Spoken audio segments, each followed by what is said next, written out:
The spring-fall of 1949 found the old Bjornson farm drowning exactly as the county remembered it. Water filled the wheel ruts before a wagon could cross them. Cattails crowded the lower pasture. The south field shimmered beneath a shallow sheet of black water that reflected clouds better than crops. Men at the Dunn County Co-op leaned against flour barrels and coffee tins, placing quiet wagers over how long the new owners would last. By Christmas, by first frost, the Norwegian won't see planting. No one used his name. He arrived anyway. Broad shoulders bent beneath wind-felled logs, scarred hands gripped chains worn smooth with use. His jaw carried a stiff set of a man who had lived through years that left no medals on a farm. The English that reached his mouth came slowly, each word handled like unfamiliar tools. His wife followed with seed sacks and kitchen boxes, wearing a wool sweater she had knitted herself, smelling faintly of lanolin and wood smoke. She rarely looked west. When she faced east across the marsh, no one could tell whether she was studying Wisconsin or remembering Norway. Their children ran ahead. They answered their parents in Norwegian. They argued with each other in English. The older farmers shook their heads. America, they said, could outrun blood. By May, the father found fresh-cut poplar above the creek. The beavers had survived the winter. Everyone expected him to borrow the county ditching machine. Instead, he dragged more timber uphill. The first man who saw him laughed so hard he nearly dropped his shovel. "Helping vermin now?" The Norwegian nodded once without answering. The rumor reached the co-op before supper. By week's end, half the county drove past just to see the fool feeding beavers while his own fields disappeared beneath water. His wife watched the pond rise from the porch without speaking. Each evening he walked into the marsh. He knelt, scooped dark soil into one rough hand, pressed it gently against his cheek, then let it crumble through his fingers. The neighbors stared. One boy whispered that foreigners checked dirt the way doctors check fever. No one asked why. The children disappeared into grass taller than their shoulders, returning with frogs, feathers, and stories spoken in two languages. Their boots were usually missing. Their laughter crossed the marsh more easily than English ever crossed their father's tongue. By midsummer, the south field had vanished completely. The betting stopped. There was no point guessing how long failure would take when it had plainly arrived. Yet something stranger arrived first. Ducks. Pairs at first, then flocks. Mallards, teal, wood ducks circled the pond until the evening sky seemed stitched together with wings. Old hunters slowed their trucks beside the road. One removed his cap. "I haven't seen this since before the war." The words drifted farther than he intended. Still, no one believed ducks could pay a mortgage. Autumn came quietly. The marsh did not stink as everyone predicted. Instead, it settled. Water spread gently behind the beaver dam instead of rushing away after every rain. Sedges thickened.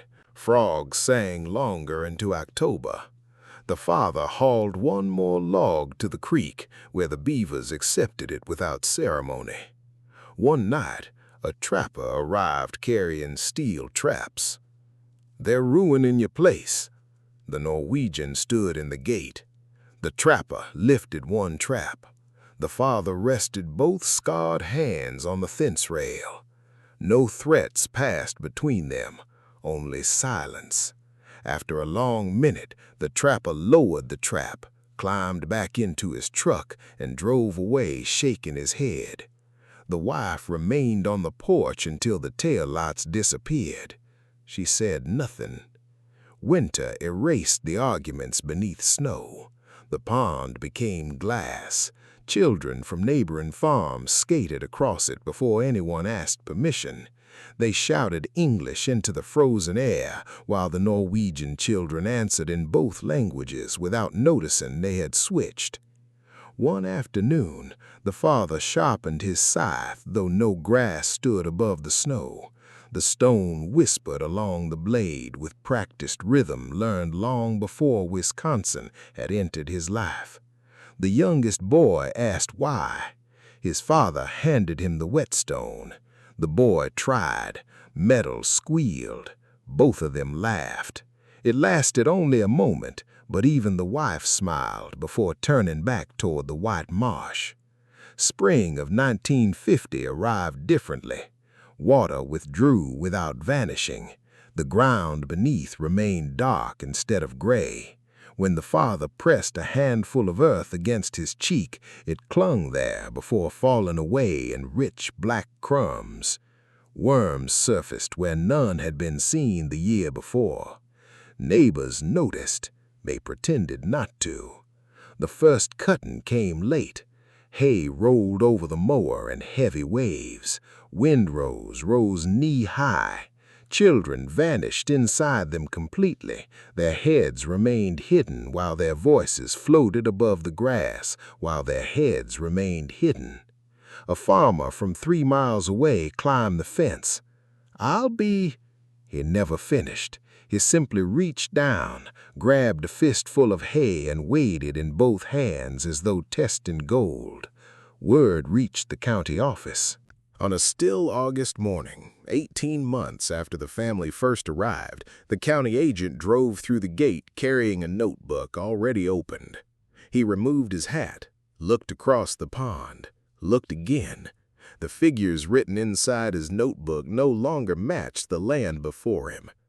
"I've checked every farm in Dunn County," he said carefully. "Highest hay yield per acre." The Norwegian stood beside the gate wearing the same wool sweater, patched now at one elbow. The county agent waited. "So?" His pencil hovered.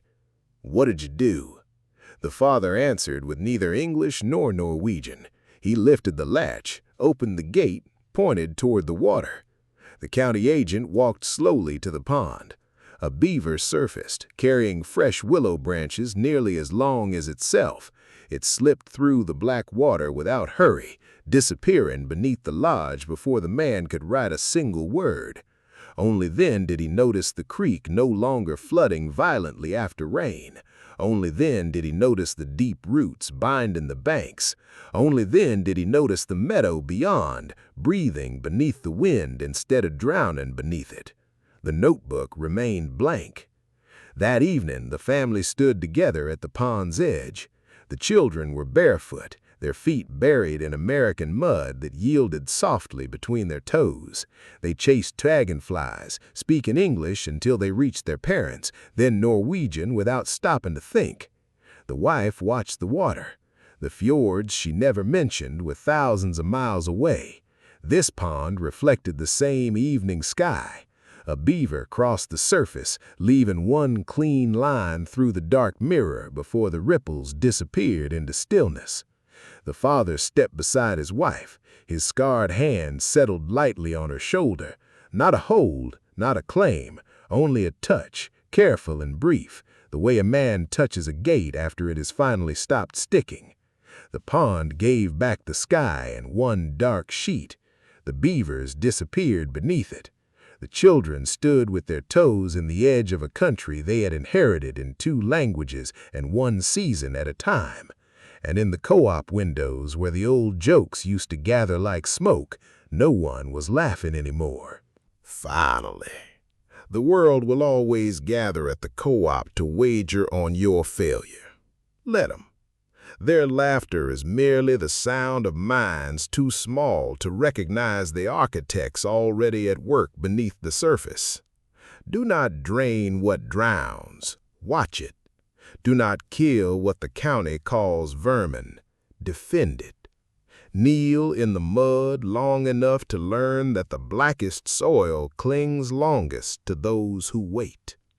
Let your children inherit the land in 2 languages and 1 season at a time. The creek that floods will one day flow gently behind a dam you did not build alone. The field that vanishes will return darker, richer, and heavier than any machine could force it to yield. And when the notebook finally opens, let its pages stay blank.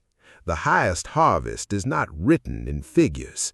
It is proven in the silence that falls when the gate finally stops sticking, when your scarred hand rests on the shoulder of the one who crossed the ocean with you, and when you stand barefoot in a country that once called you foolish, now holding hay that weighs like gold in both hands. Be patient. Be still. The beavers are already building.